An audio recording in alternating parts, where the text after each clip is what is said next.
Ananda asked the Buddha, "Has the Bodhisattva Dharmakara already attained Buddhahood, and then passed into nirvana? Or has he not yet attained Buddhahood? Or is he dwelling somewhere at present?"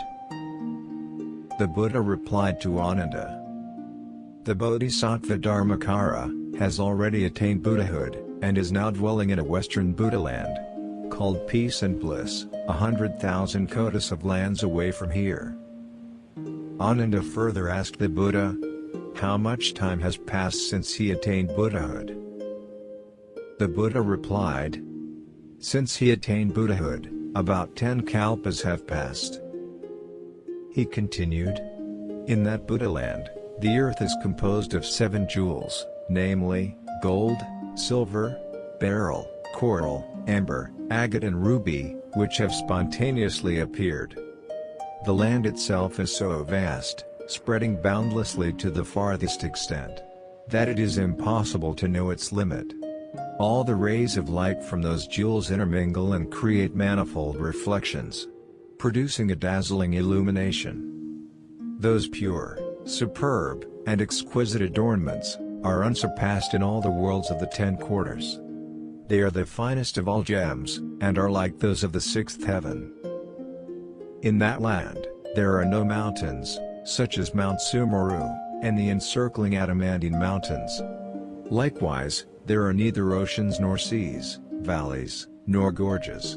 But one can see those manifestations, by the Buddha's power, if one so wishes. In that land there is no hell, neither are there realms of hungry spirits and animals nor other adverse conditions. Neither do the 4 seasons of spring, summer, autumn and winter exist. It is always moderate and pleasant, never cold or hot." Then, Ananda asked the Buddha, "If, world-honored one, there is no Mount Sumeru in that land, what sustains the heaven of the 4 kings, and the heaven of the 33 gods?" The Buddha said to Ananda, "What sustains Yama, which is the 3rd heaven of the world of desire, and other heavens up to the highest heaven of the world of form?" Ananda answered, "The consequences of karma are inconceivable." The Buddha said to Ananda, "Inconceivable indeed are the consequences of karma, and so are the worlds of the Buddhas. By the power of meritorious deeds, sentient beings in that land dwell on the ground of karmic reward. That is why those heavens exist without Mount Sumeru." Ananda continued, "I do not doubt this myself, but have asked you about it simply because I wished to remove such doubts for the benefit of sentient beings in the future." The Buddha said to Ananda, "The majestic light of the Buddha Amitayus is the most exalted. No other Buddha's light can match his. The light of some Buddhas illuminates 100 Buddha lands, and that of others, 1,000 Buddha lands.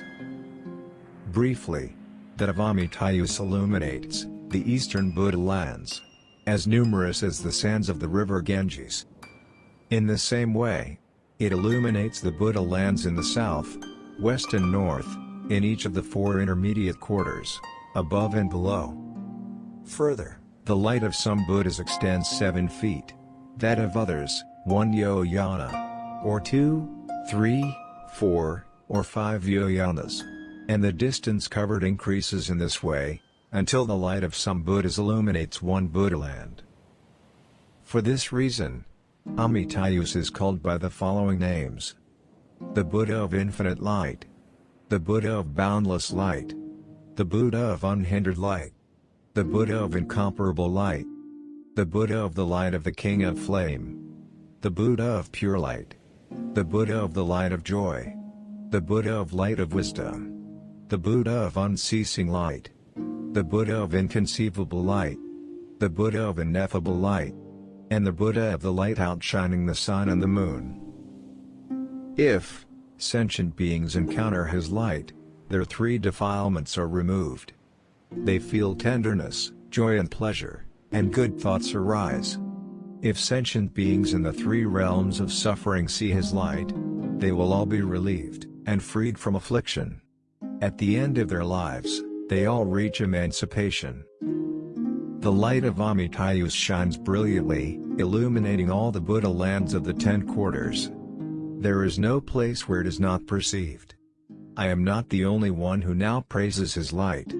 All the Buddhas, Shravakas, Pratyeka Buddhas, and Bodhisattvas praise and glorify it in the same way.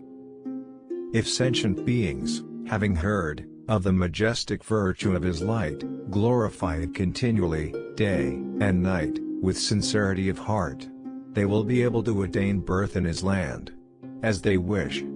Then the multitudes of Bodhisattvas and Shravakas will praise their excellent virtue. Later, when they attain Buddhahood, all the Buddhas and Bodhisattvas in the 10 quarters will praise their light, just as I now praise the light of Amitayus.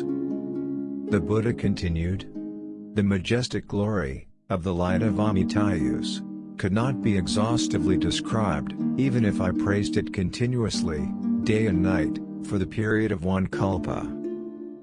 The Buddha said to Ananda, the life of Amitayus is so long that it is impossible for anyone to calculate it.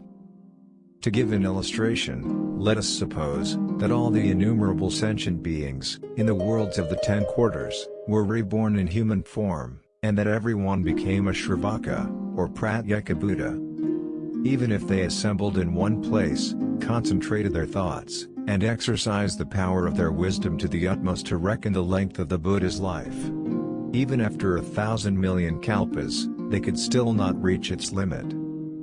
So it is with the lifespan of Shravakas, Bodhisattvas, heavenly beings, and human beings in his land. Similarly, it is not to be encompassed by any means of reckoning or by any metaphorical expression. Again, the number of the Shravakas and Bodhisattvas living there is incalculable. They are fully endowed with transcendent wisdom and free in their exercise of majestic power. They could hold the entire world in their hands. The Buddha said to Ananda, the number of Shravakas at the first teaching assembly of that Buddha was incalculable. So was the number of the Bodhisattvas. Even if an immeasurable and uncountable number of humans, multiplied by millions of kotis, should all become like Mahamodalayana, and together reckon their number during innumerable nayutas of kalpas, or even until they attain nirvana, they could still not know the number. Let us suppose that there is a great ocean, infinitely deep and wide, and that one takes a drop of water out of it, with 100th part of a split hair. How would you compare that drop of water with the rest of the ocean? Ananda replied, when the drop of water is compared with the great ocean, it is impossible even for one skilled in astronomy or mathematics to know the proportion, or for anyone to describe it by any rhetorical or metaphorical expressions. The Buddha said to Ananda, even if people like Mahamodalayana were to count for millions of kotis of kalpas, the number of the Shravakas and Bodhisattvas at the first teaching assembly, who could be counted, would be like a drop of water, and the number of sages yet to be counted would be like the rest of the ocean.